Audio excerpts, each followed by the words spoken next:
Joining me now, Bishop Garrison, co-founder of the Joseph Rainey Center for Public Policy, and Republican strategist Brian Darling, founder and president of Liberty Government Affairs. Hi, guys. Good to see you on a Sunday morning, as usual. Let's get into it here. Bishop, you first here. Can this kinder, gentler approach work for Beto when the system in El Paso, that itself appears to be overwhelmed to the point where the government is holding immigrants under a pen, rather in a pen, under a bridge about a 10-minute walk from where he had that rally yesterday? Sure. Good morning, Alex. Thank you for having me.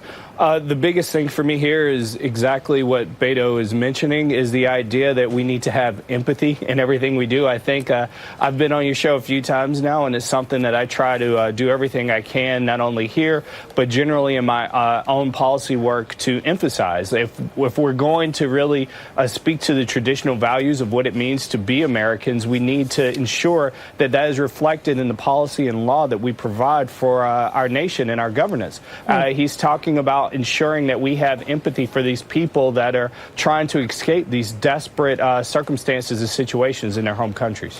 What's interesting, Brian, Steve Bannon told Politico that a Kamala Beto ticket would give Democrats their best shot in 2020. He says that Trump would still win, but why are Republicans seeing this combination as a potential threat to the president? Well, first, I don't think the Democrats are going to be taking advice from Steve Bannon, but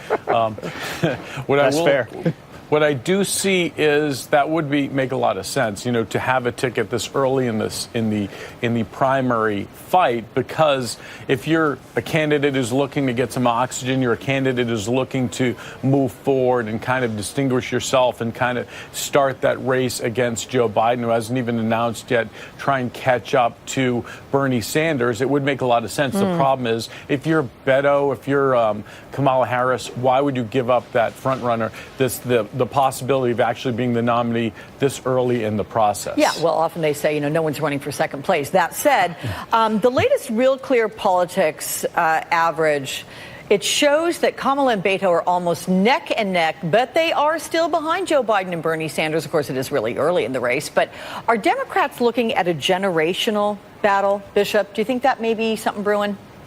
Well, I think we've always had the discussion about wanting to see what the future of leadership looks like for the party. I think Americans generally are looking for a lot of new, fresh ideas. They're looking for a lot of individuals that are frankly going to be a little younger, that are from a new generation of political thought and political leadership, and that's something I think that's ultimately going to be reflected here. A part of it that we can't, that we need to ensure that we address, that we can't forget, is to some degree name recognition. Again, people have known of Joe Biden, have known of Bernie Sanders for years, and they're getting to know more about Beto O'Rourke. They're getting to know more about Kamala Harris. So I think we have a long runway here in terms of what the 2020 election is going to look like. And there's a lot of opportunity for these vibrant young leaders to really show the American people who they are moving forward. Well, let's take a listen to what the president said about Democrats at his rally in Michigan this week. Take a listen, everyone. Radical Democrats are the party of high taxes, open borders, late-term abortion, crime, hoaxes, and delusions. The Republican Party is the party for all Americans. It's what we want to be. It's the way we want to live. You know, Brian, he's had success with name-calling, success with branding, not so much the bread and butter issues that midterm voters care about, at least say they care about. Does rhetoric continue to be the GOP strategy for 2020? And how long until Kamala Harris and Beto get their nicknames, do you think? Well, their nicknames are coming very soon.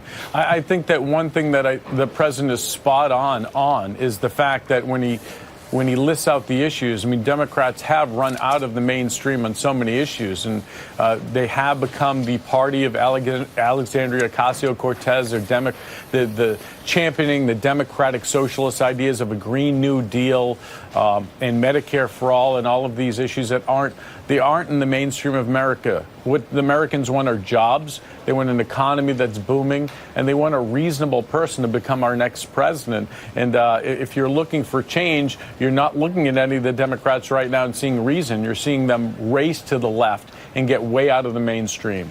And you're not seeing reason out of this administration either. And you're seeing tax cuts for the rich, and you're seeing a lot of ideas that the American people just don't want. All right, Brian, Bishop, you guys, thank you so much for the chat. We'll see you next Sunday.